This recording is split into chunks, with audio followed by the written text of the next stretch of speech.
how long have you been married? Well, I've been married about a little over 8 years. Okay, so you're married 8 years now. You meet your wife. She's with a guy who's in the film industry, and then one day you just tell her like, I'm self-canceling. We're Oh gonna go yeah. live on a freaking farm. Like, how does she handle that whole thing?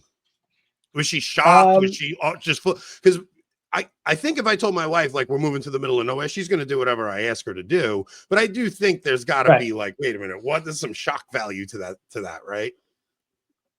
Yeah, yeah. Um, it's funny because the first of all, she's a gem. She's a Mm-hmm. gem of docility. Um, and it's one of my favorite moments in my life was when I told her I had driven 4 hours. I was out in Milwaukee, um, meeting with this exorcist priest friend of mine, and I hung out with him for like 4 days, and we were just talking. We didn't even talk about the poverty thing. That was just rolling around in my head, and then it just hit me on the way home.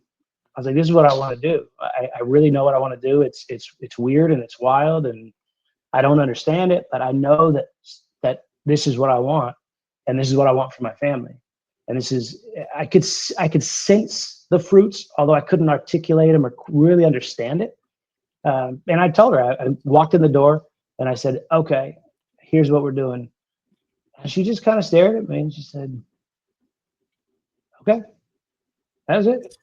And she's gone along, sometimes kicking and screaming, when it's hard, and then sometimes just pouring out affection. I mean, for the idea, right? I mean, she's madly in love with it as much as I am now, but she's a woman, so that Yeah. comes and goes. When it's hard, she has to be reminded. We have to talk through it, and she'll throw a bit of a fit sometimes, and then she comes back and she's like, "Well, I would never trade this for anything. This is the best life ever." And that's a growing process, I think.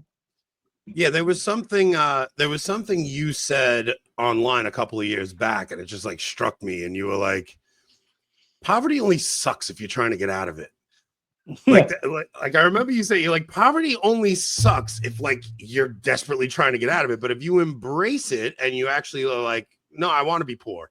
Like there's yeah, something psychological about like the rat race of trying to keep up with the Joneses and this and that. But if you actually yeah, say, no, no, no, I want to be poor. I don't want all these things cluttering my life and the yeah. attachment to all these things that are basically just vain, glorious toys that we get to show off. It struck me. It's always sat with me. I've remembered it for years.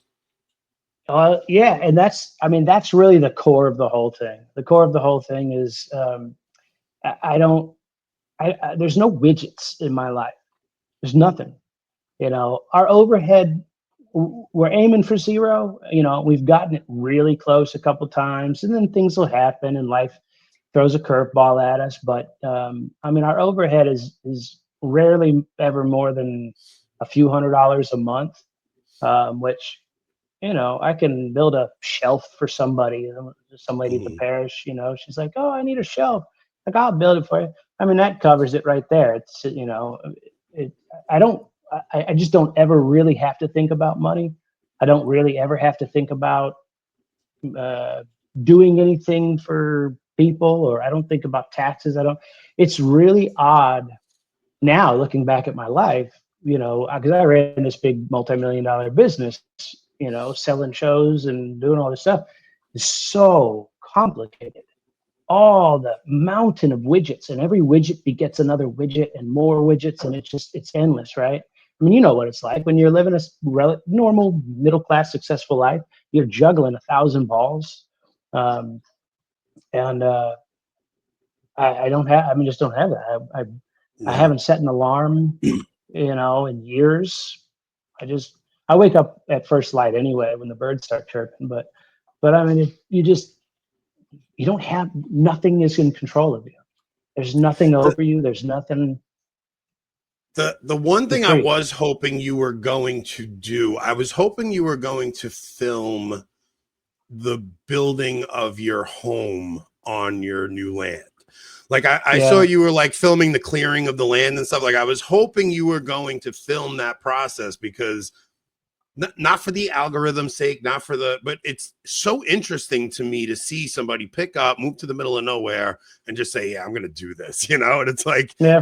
it makes me want to do it. I have my friend Adrian that we spoke to. He was just like getting on because I still live on Long Island, and he's like, "You got to just do what Bug Hole did, bro." He's like, "You got to just do it. You got to just move to the middle of nowhere and just say screw it." And he did it. He I, left like a big city and he moved down south and bought a farm and he's like living off the land and stuff. So that's awesome. I'm a big proponent of it. I mean, first of all, anyone can do it. I knew, I knew how to use tools relatively. Um, I knew some very, very basics of construction, building a shelf or something. And from scratch, you put it all together. And, 5 years later now, I'm 100% sure I'm going to knock this house out of the park. It's going to be a timber frame, stone walled behemoth. It's going to stand for 500 years, stone roof. It's going to be awesome. It's going to be a truly magnificent house. We'll get a chapel built. I'll build a chapel with some flying buttresses, and it's gonna be like this monastery smack in the middle of the Ozarks. And who knows what God will do with that over the next 100, 200, 300 years. But it's a wonderful thing. And then you're free, no bills, yeah, right? We're not going to have an electric bill. We're not going to have a water bill. We're eventually going to share a phone, so our phone bill will go down to $50. I think it's about $100 right now, 130, I think, unless I'm late. But you know, no bills. You're free. so okay, so now you tell your wife that you're going to do this. She goes because I would imagine that was a difficult thing to try and sell at first, but I do think all of us are happier with less crap in our lives. So I think Yeah. once the initial adjustment comes, I would imagine most people would learn to love the freedom in the life you're